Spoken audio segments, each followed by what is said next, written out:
Atlas desde Cabo Cañaveral. Hemos comenzado los últimos preparativos para el despegue. Sistemas de propulsión, sí. Hidráulicos, sí. Neumáticos, sí. Vehículo eléctrico, sí. Sistemas de terminación de vuelo, sí. Sistemas de propulsión, sí. En Cabo Cañaveral podrían reescribirse muy pronto algunas de las suposiciones preferidas sobre la tecnología espacial de los Estados Unidos. Por primera vez en la historia, un cohete norteamericano está preparado para ser lanzado al espacio, impulsado por un motor cohético ruso. Vehículo eléctrico, sí. Control de vuelo, sí. Sistema de terminación de vuelo, sí. Tal vez nos hemos entendido mal y lo más probable es que el rendimiento de los motores sea entre un 10 y un 15% más alto que los que tenemos en los Estados Unidos. Sí, complejo eléctrico, sí.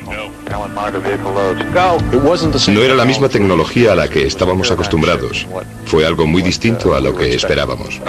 Preparado LH-2, preparado. Vehículo eléctrico, preparado. Control de vuelo, preparado. Sistemas de propulsión, preparado. Hidráulico, preparado. Aquí control de la misión Atlas a menos C5, 4, 3, 2.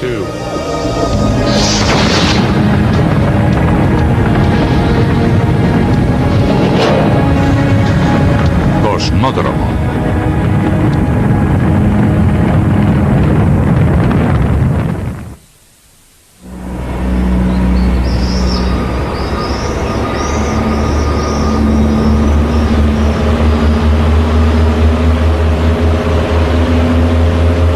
Tras las puertas de este almacén, en una zona lejana de Rusia se encuentra lo que durante 20 años fue el secreto mejor guardado.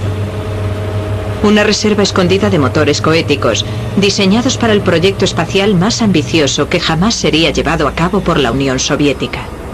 Estos motores, que en la actualidad se encuentran entre los mejores del mundo, utilizan una tecnología única desarrollada por Rusia en el punto culminante de la carrera espacial. Una tecnología tan ambiciosa que los científicos cohéticos occidentales creían imposible de dominar.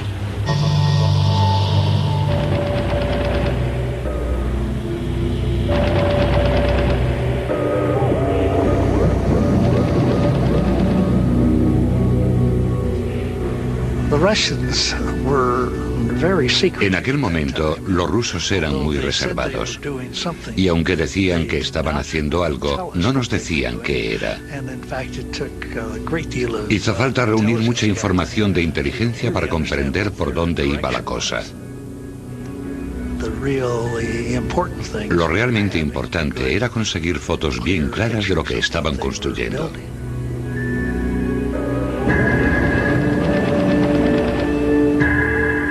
En la década de los 60, los satélites espía de la CIA mantenían una vigilancia constante sobre el enorme complejo de despegue espacial soviético, el Cosmódromo de Baikonur en Kazajstán.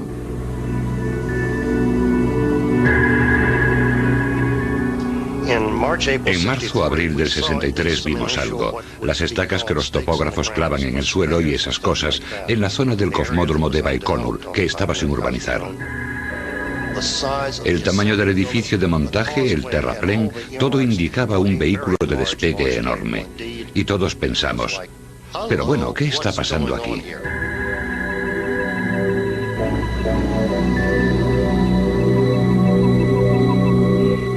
Las imágenes del satélite mostraban claramente la construcción de un nuevo terraplén que conducía hasta dos enormes pedestales de lanzamiento situados uno al lado del otro.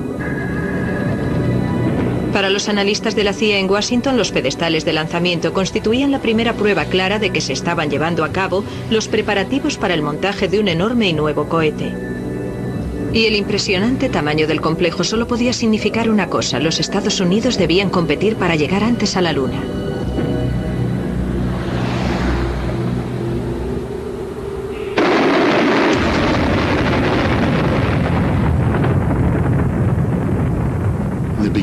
A principios de los 60 los rusos nos llevaban mucha delantera.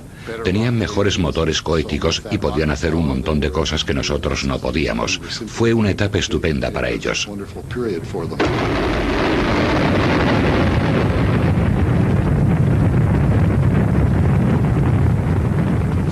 El primer ICBM en agosto del 57, el Sputnik 1 en octubre del 57 y después el primer hombre en el espacio, la primera mujer en el espacio, los 3 primeros hombres en el espacio, la primera actividad extravehicular, la primera nave espacial para llegar a la Luna.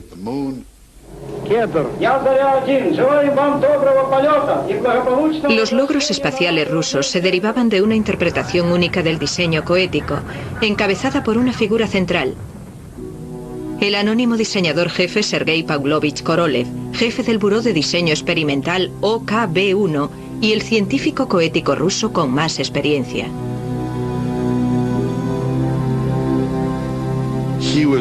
Era la figura dominante del programa espacial ruso. No tenía réplica, por ejemplo, en el programa norteamericano. Él era responsable no solo de los primeros años, de los Sputniks, del programa pilotado por el hombre, de los satélites de comunicación, de los satélites espía, de las naves planetarias. No hay ningún norteamericano que tuviese semejante responsabilidad. Habría que comparar su trabajo con el de 15 compañías aeroespaciales y entre 4 o 5 centros de la NASA. Sin duda era la figura dominante.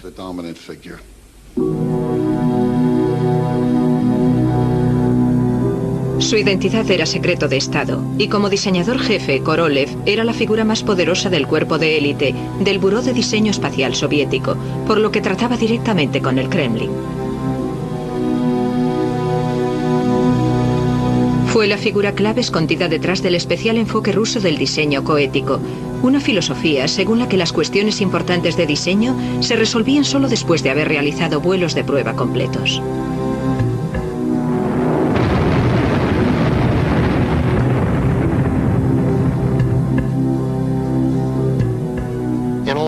En muchos aspectos nos llevaban ventaja, pero iban tan por delante porque habían sabido reunir todas las piezas disponibles y aplicar aquella tecnología mucho mejor que nosotros.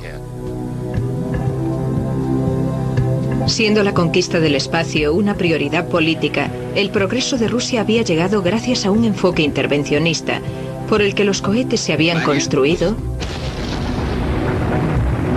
lanzado y mejorado.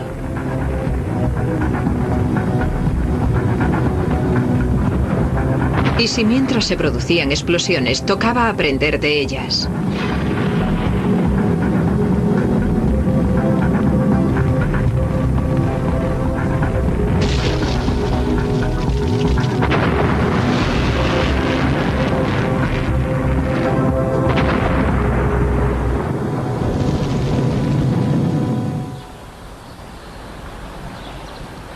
Desde su sede del OKB-1 en las afueras de Moscú, Korolev comenzó a trabajar en una misión lunar tripulada, siguiendo esa misma filosofía de diseño experimental.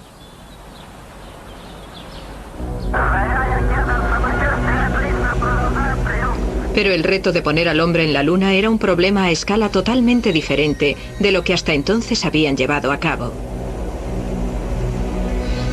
Los Estados Unidos ya llevaban ventaja en lo relativo a su meta de poner un hombre en la Luna a finales de la década de los 60, y las posibilidades de que Rusia lograse ganarles comenzaban a disiparse.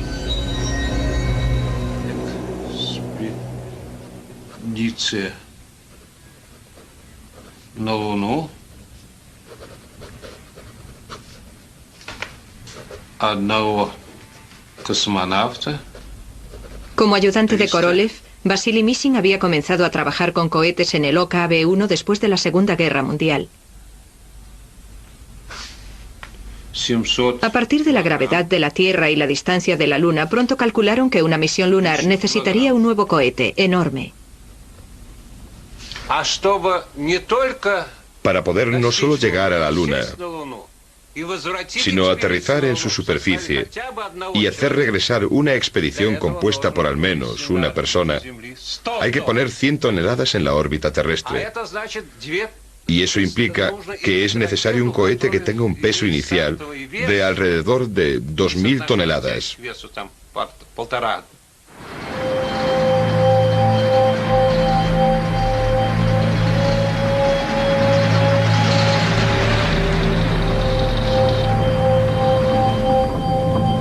Con Construir un cohete del tamaño necesario cumpliendo el plazo límite establecido por el Kremlin para vencer a los norteamericanos era un reto mayor a todos los que el diseñador jefe había respondido antes. Korolev comprendió enseguida que necesitarían motores nuevos y mucho más potentes para el gigantesco cohete. Pero Korolev no se puso de acuerdo con su fabricante habitual sobre la clase de motores que el nuevo cohete iba a necesitar. No le quedó más remedio que buscar otro proveedor.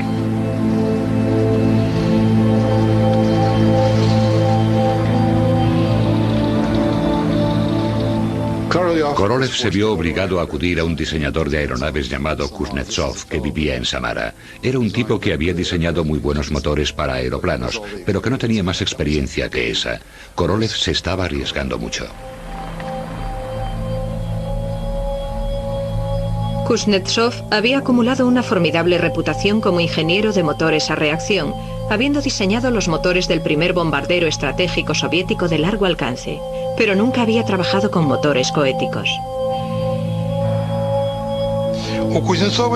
Kuznetsov no tenía experiencia en la construcción de motores de combustible líquido, pero cuando estudió su configuración, comprendió que los motores de combustible líquido, los motores cohéticos, no suponían más problemas que los motores de los aeroplanos, y supo que podría estar a la altura de su reto. Valentín Anisimov había trabajado en el diseño de motores a reacción bajo las órdenes de Kuznetsov, pero cuando en 1962 llegó la oportunidad de aplicar sus conocimientos a la ingeniería cohética, él la aprovechó. Desde el buró de diseño de Kuznetsov, en Samara, a las orillas del Volga, a 1000 kilómetros de Moscú, el equipo comenzó a calcular qué clase de motores necesitaría el colosal cohete lunar.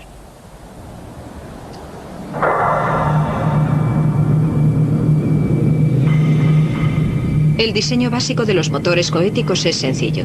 El oxígeno y el combustible son bombeados por separado a presiones muy altas, hasta el mismo centro del motor, la cámara de combustión, donde entran en ignición, impulsando al cohete hacia adelante. Cuanto más elevada sea la presión de la cámara de combustión, mayor será el rendimiento del motor. Esas altísimas presiones se consiguen por medio de bombas impulsadas por una turbina de gas encendida desde la precámara de combustión, una minicámara de combustión que desvía parte de la provisión de oxígeno y combustible.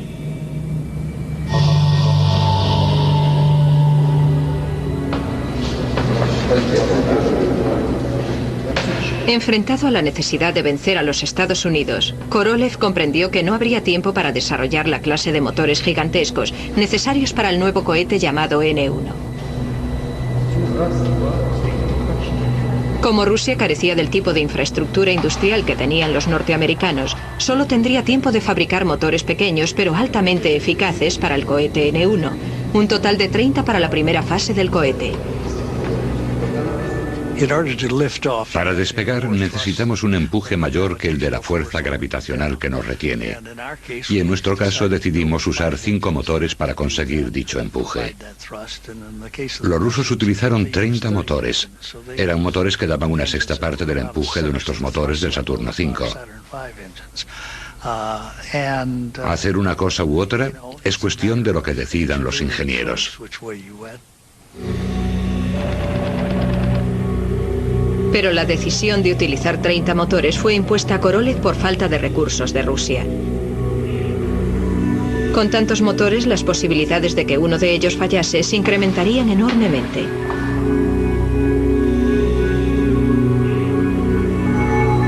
Para superar ese alto porcentaje y lograr la eficacia y el rendimiento exigidos por Korolev, los diseñadores de motores tendrían que solucionar un problema del que siempre se había huido, por considerarlo demasiado complicado y demasiado peligroso. En aquel entonces, todos los motores cohéticos rusos y norteamericanos funcionaban utilizando un ciclo abierto, en el cual los productos de escape de la precámara de combustión que impulsa las bombas son expulsados por un lateral, un diseño sencillo pero derrochador. Y para conseguir los motores de alto rendimiento que Korolev exigía, tal ineficacia resultaba inaceptable.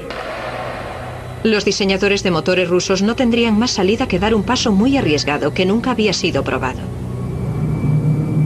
Tendrían que cerrar el ciclo y encontrar la forma de canalizar de forma segura los productos de escape de la precámara de combustión para devolverlos a la cámara de combustión, donde serían utilizados de nuevo. Un proceso potencialmente explosivo, pero que puede hacer aumentar la potencia de despegue del cohete en un 25%.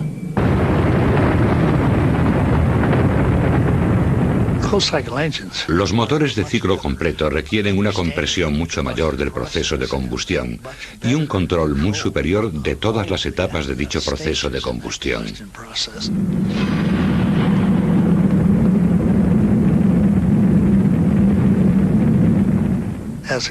Como consecuencia de ello, se pueden hacer estallar muchos motores mientras se intenta construir uno que funcione, y yo creo que los rusos hicieron estallar unos cuantos.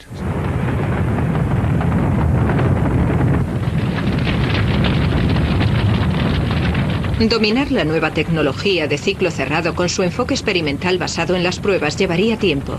Un tiempo que los rusos no tenían en su carrera por llegar a la Luna antes que los norteamericanos.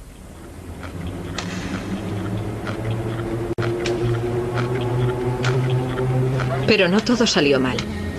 La experiencia que el buró tenía con motores a reacción proporcionó un enfoque innovador y lateral al desarrollo de los motores cohéticos. El equipo de Kuznetsov comprendió que existían importantes similitudes entre el ensamblaje de turbobombas en los motores a reacción y los motores cohéticos. En la construcción tanto de los motores para aviones como de los motores cohéticos se lucha por reducir el peso.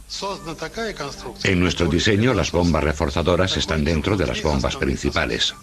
Esto reduce mucho la canalización externa, mejora la fiabilidad y disminuye el peso.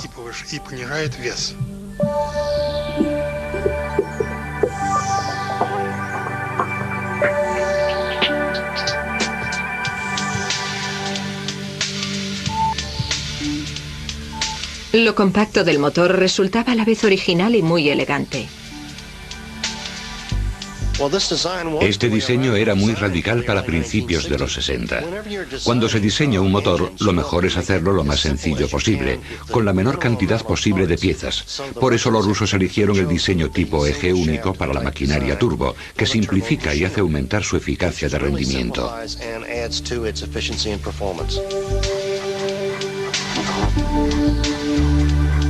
En 1966, una vez resueltos los problemas técnicos que conllevaba cerrar el ciclo, el motor altamente eficaz que el diseñador jefe había pedido estaba al alcance.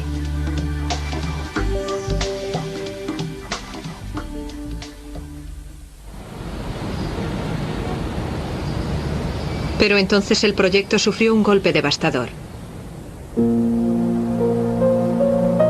Cuando se sometía a un procedimiento quirúrgico rutinario en enero de 1966, Korolev falleció. Había desaparecido la única figura que tenía la autoridad y la visión necesarias para galvanizar el sistema oculto tras la meta de vencer a los norteamericanos. Mientras el cohete N-1 se abría camino hacia el pedestal del cosmódromo, las posibilidades de que Rusia ganase la carrera hacia la Luna parecían prácticamente nulas.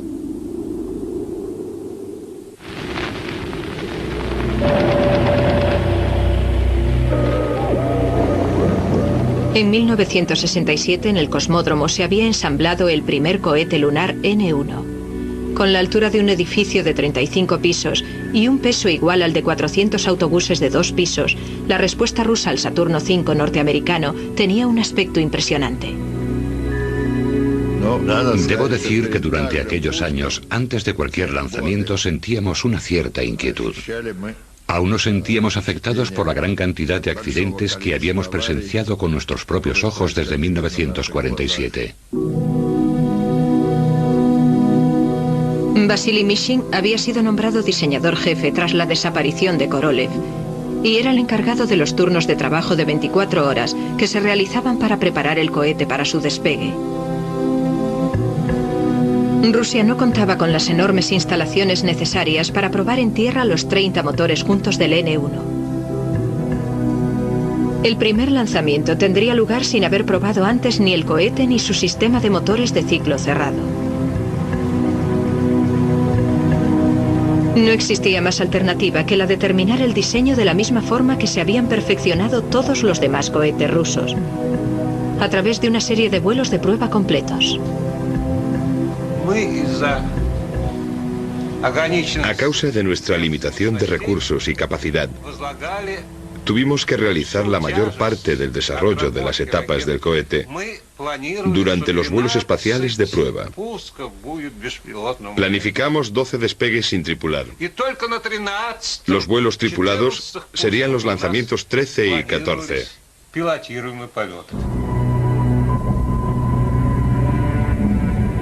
La primera prueba, sin tripular del cohete, tuvo lugar en febrero de 1969.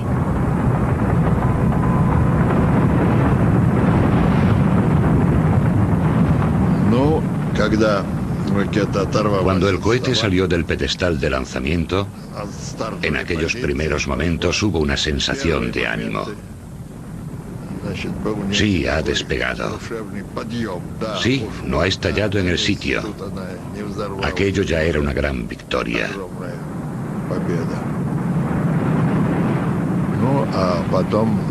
Y lo que ocurrió a continuación ya forma parte de la historia. Se produjo un incendio en el cohete, seguido de una explosión. Y debo decir que en aquel momento pensamos que era lógico que aquello ocurriera. Aún no habíamos terminado de trabajar en él. A un minuto del despegue, el cohete explotó a 40 kilómetros del lugar de lanzamiento. Algunos restos metálicos se habían colado en el interior de un motor.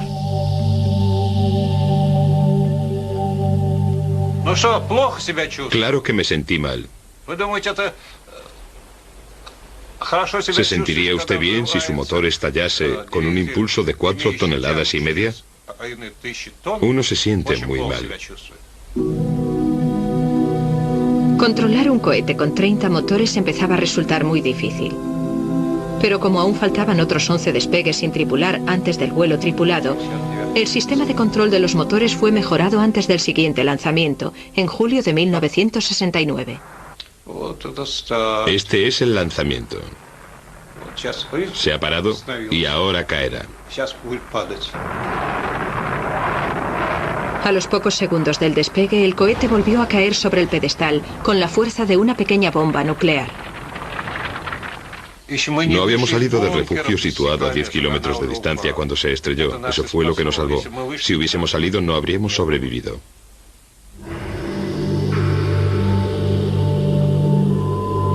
El cohete había sido lanzado antes de que los ambiciosos motores de ciclo cerrado hubiesen sido perfeccionados. Mientras aún recogían sus restos diseminados por el desierto de Kazajstán, la carrera por llegar a la Luna había llegado a su fin.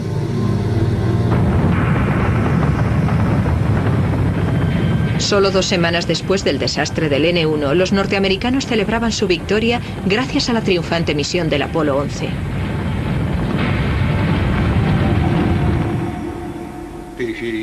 Pero los rusos no tiraron la toalla. Cumpliendo con su tradición de desarrollar un diseño a través de lanzamientos reales, el motor y el cohete iban siendo mejorados poco a poco.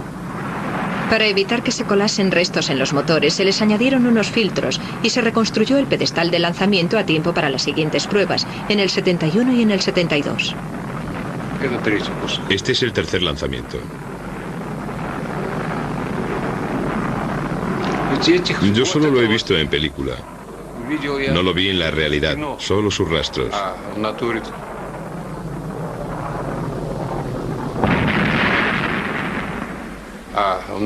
Este es el momento en que se produce la explosión. Fue algo increíble. Y sus problemas no acabaron ahí, porque el cuarto cohete también estalló.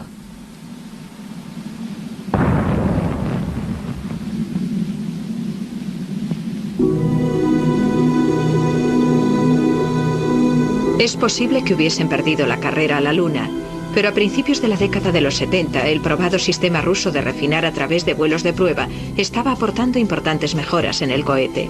Estaban terminando un nuevo motor llamado NK-33, en el que los problemas que provocaron los fallos de lanzamiento habían sido identificados y solucionados.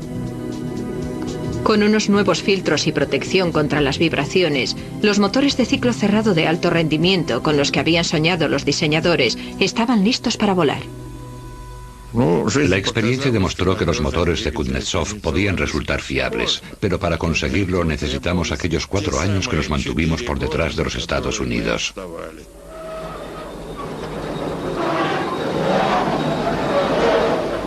Pero justo cuando los motores del NK-33 eran capaces de demostrar su valía, el programa fue cancelado. La paciencia del Politburó con el N-1 se había agotado. En 1974, el imperativo político oculto tras la carrera por llegar a la Luna había desaparecido. Como resultado de ello, todo el programa del N-1 fue cancelado por orden del Kremlin y Mishin fue despedido de su puesto como diseñador jefe.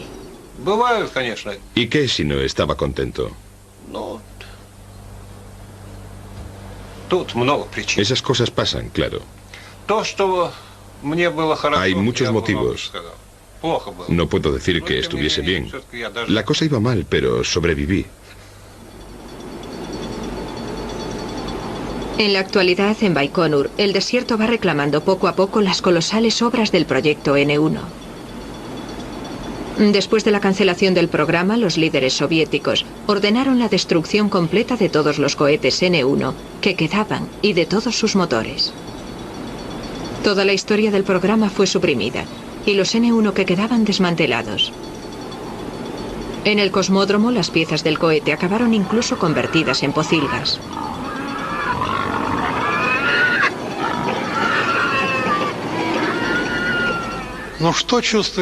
¿Qué siente una persona cuando ha sido responsable de la creación de un proyecto, de su desarrollo, de ver cómo se crea un sistema, de ver cómo funciona, y de repente, en el momento culminante de su participación en el proceso creativo, le dicen que debe dejarlo, que debe ponerle fin? La decepción fue tal que aún ahora resulta imposible de explicar.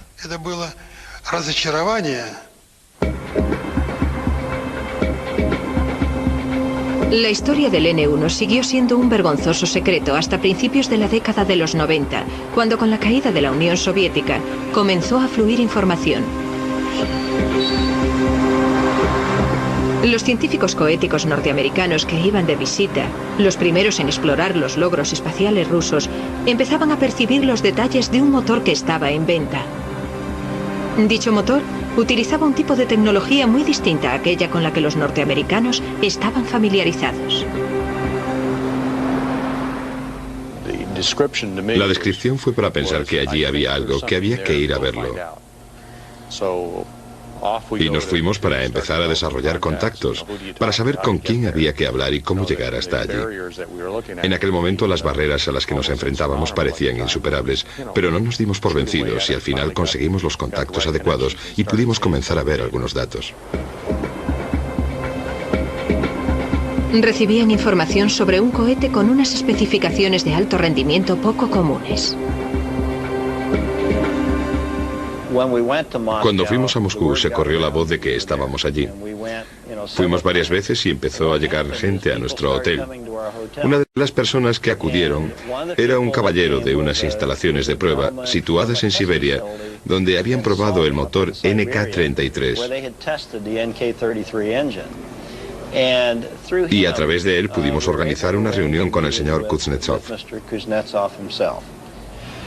Aquello fue seguido de una invitación sin precedentes para visitar el buró de diseño en su situación secreta de Samara. Allí había algo que querían mostrar a los visitantes de Aerojet.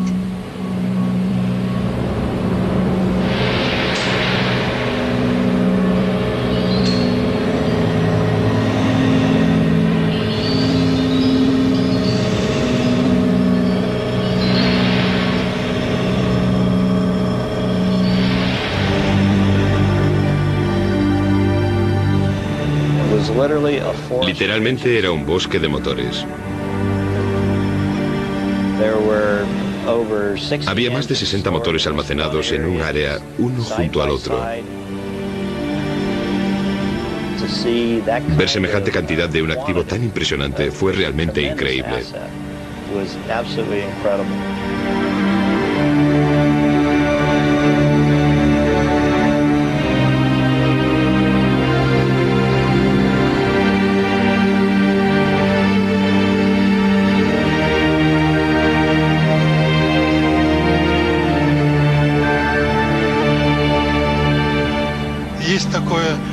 Se quedó sin habla, completamente mudo. Los vio y se quedó con la boca abierta. Aquel montón de motores lo dejó asombrado. Desobedeciendo las órdenes del Kremlin, las reservas de motores NK-33 que habían quedado del esfuerzo lunar habían sido guardadas en un almacén, a salvo de los curiosos, durante casi 20 años.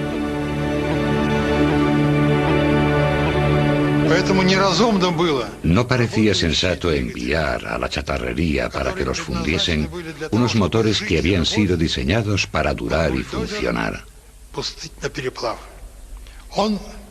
Por iniciativa propia, Kuznetsov reunió todos los motores que se habían construido y los conservó.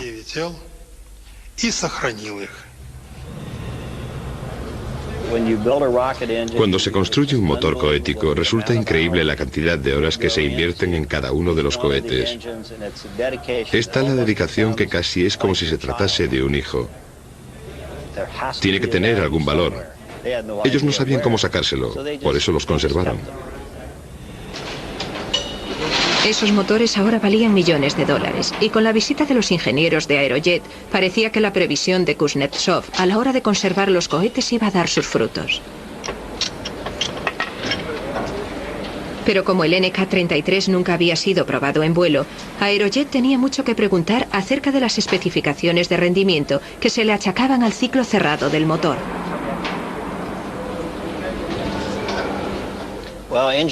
Los ingenieros nunca decimos, esto es fantástico. Somos bastante escépticos. Tenemos que demostrar las cosas técnicamente.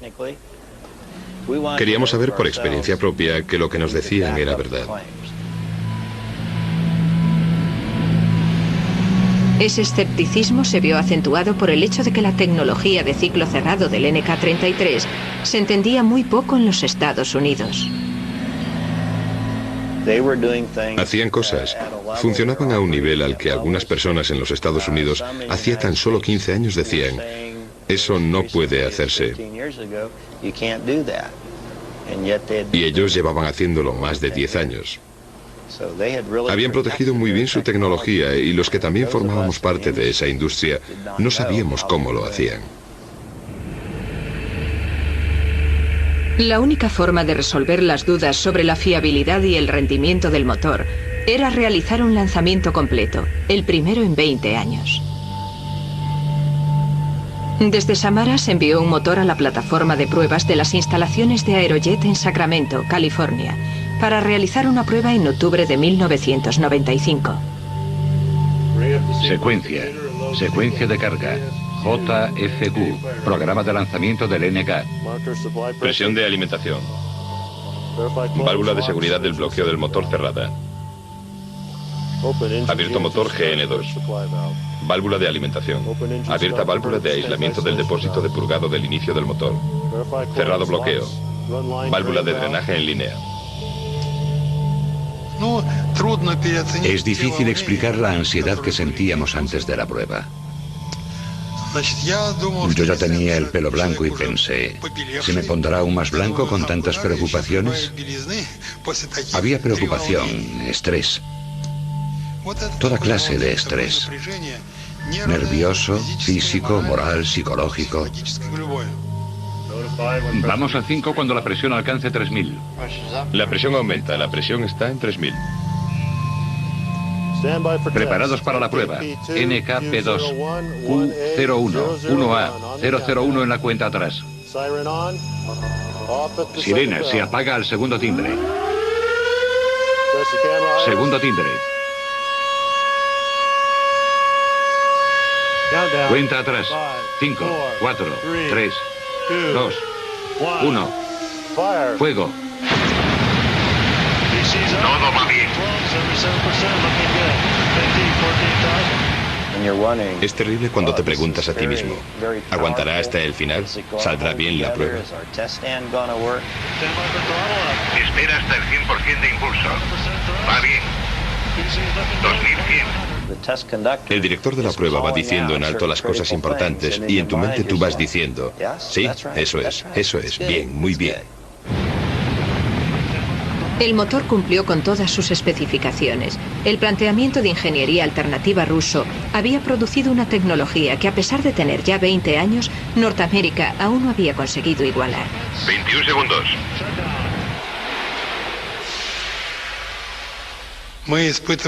Lo probamos a las 10 de la mañana. Aquí era cerca de la medianoche. Todos esperaban a que llamásemos para decirles cómo había salido la prueba y les dijimos: sí, ha funcionado. Aerojet ya tenía las pruebas necesarias para hacerse con los motores y utilizarlos en la última generación de lanzadores de satélites.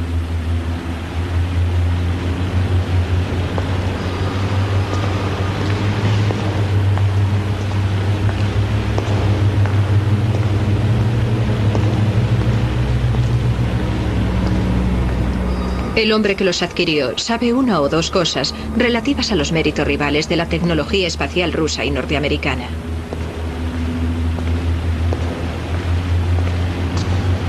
George Muller, ingeniero que una vez llevó el timón de la carrera norteamericana hacia la Luna.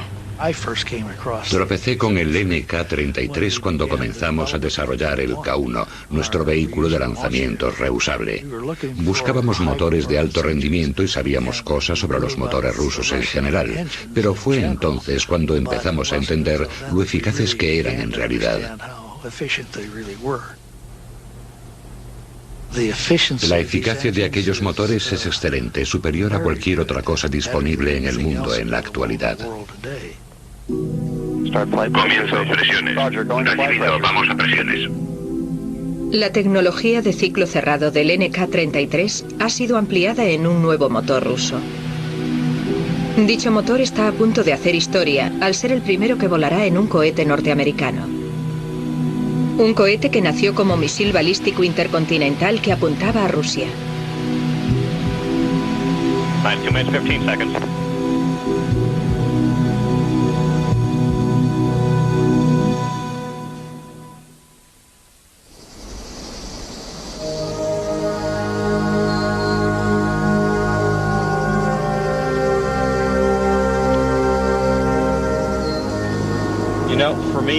Para mí es siempre lo mismo. No resulta ni más fácil ni mejor. Este aún es un poco más intenso porque es el primer viaje, pero eso no facilita las cosas. John Caras, científico coético del gigante espacial americano Lockheed Martin, va camino del pedestal de lanzamiento de Cabo Cañaveral, unos días antes del vuelo inaugural del último cohete Atlas, propulsado por un motor ruso RD-180.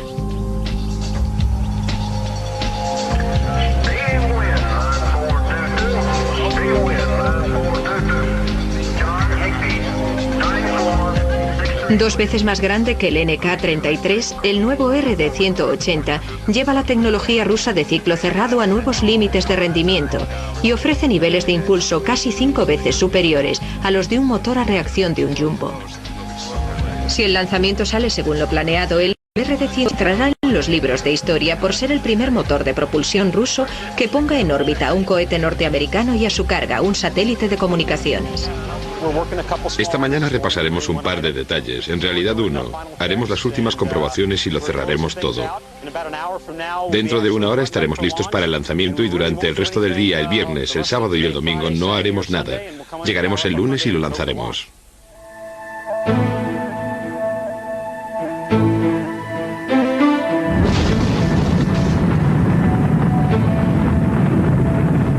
El RD-180 es un descendiente directo del enorme motor de ciclo cerrado construido en la década de los 70 para el programa cancelado del satélite espacial ruso. El buró de diseño NPO Energomage, uno de los principales fabricantes de motores coéticos del mundo en la actualidad, lo ha construido a medida para Lockheed Martin. Aunque Energomage ha alimentado con éxito más de 2.000 cohetes con 11.000 motores, este será el primer lanzamiento del buró de diseño realizado desde Cabo Cañaveral. Y siempre quiere estar seguro de que se ocuparán de él cuando llegue.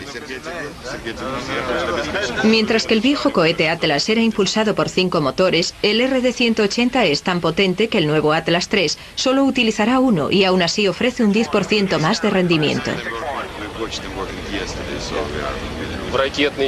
En la ciencia cohética no se realizan pronósticos sobre el lanzamiento.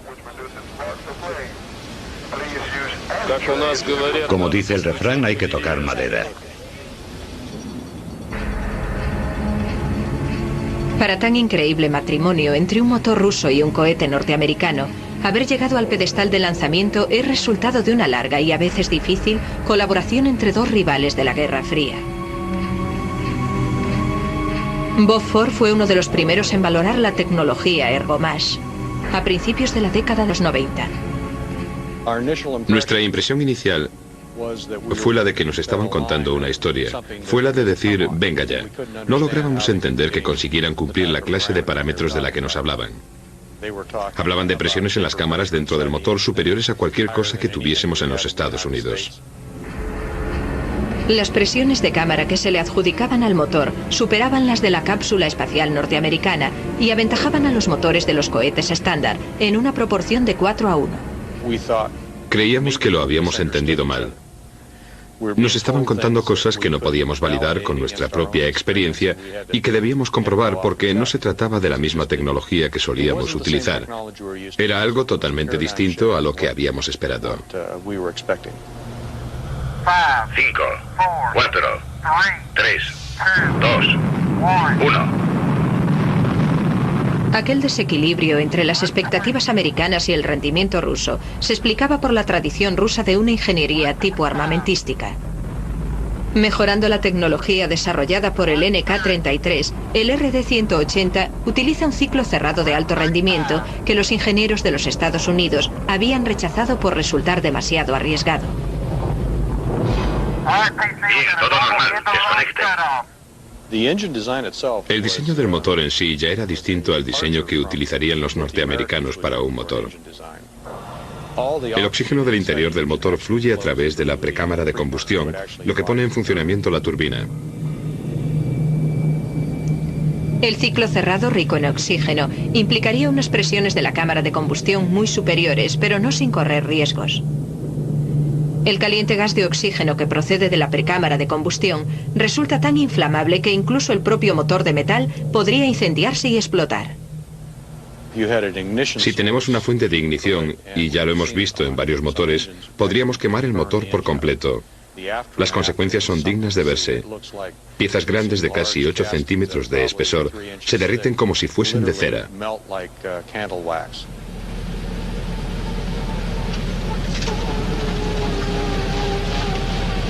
Desde su fábrica de las afueras de Moscú, Energomash ha producido desde la Segunda Guerra Mundial más de 100 diseños de motores, cada uno de ellos mejorando al anterior. Gracias a un desarrollo incremental, consiguieron dominar un ciclo de combustión que, por ser rico en oxígeno, había sido rechazado por los científicos cohéticos de los Estados Unidos por resultar demasiado peligroso. No solo fueron los norteamericanos los que no lo consiguieron, sino también los europeos, los japoneses, los chinos. Para conseguirlo, tuvimos que abordar con mucha atención cómo se quema el combustible en la precámara de combustión, para que el campo de temperatura sea uniforme, y elegir el tipo de materiales adecuado, además de las técnicas de producción.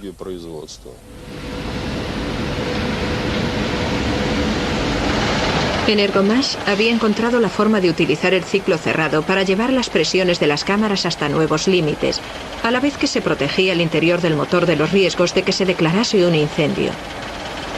Inventaron un nuevo tipo de acero inoxidable resistente a altas temperaturas y nunca visto en Occidente para hacer frente al peligroso entorno rico en oxígeno.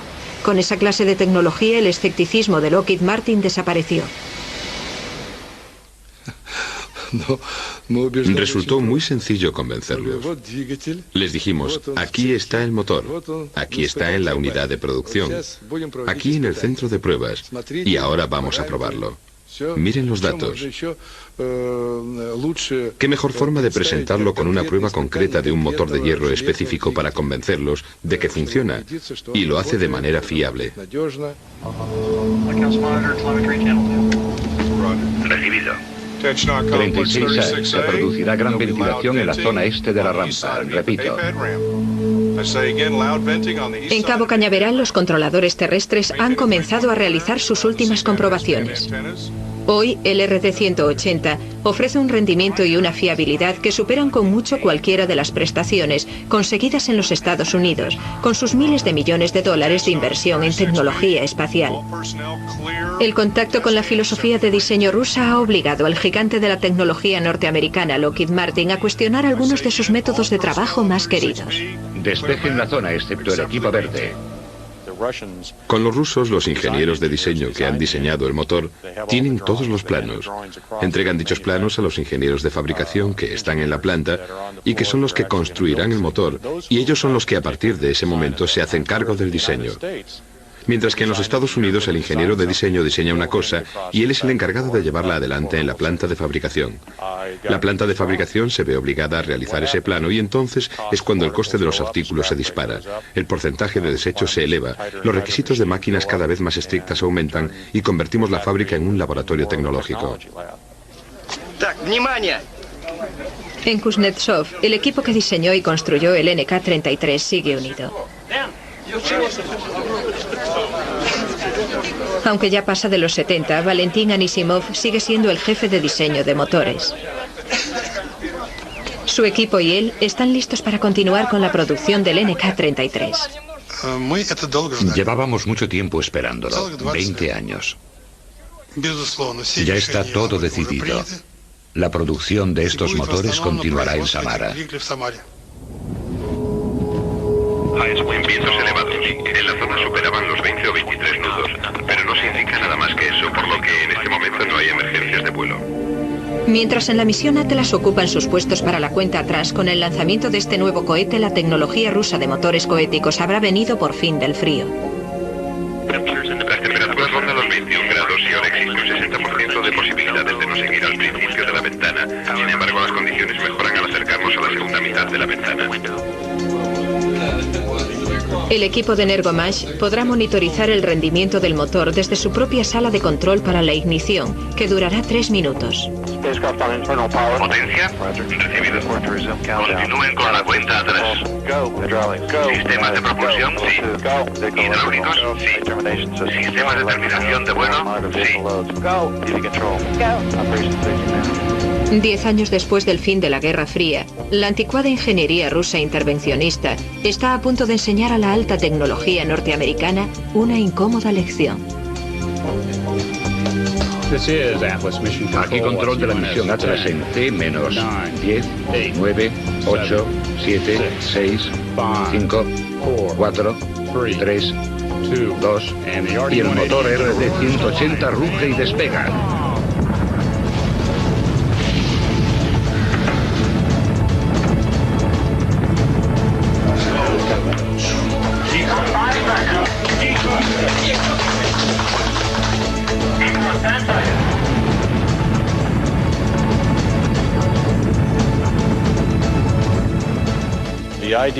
La idea de que la tecnología de los Estados Unidos no era igual o superior a la de los rusos fue muy difícil de tragar para un montón de gente.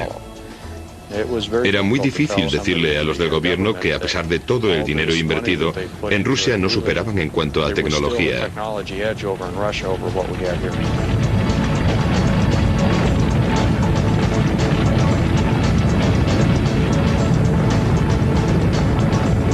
And everything continues to look normal on the engine. Staying steady at 87% thrust.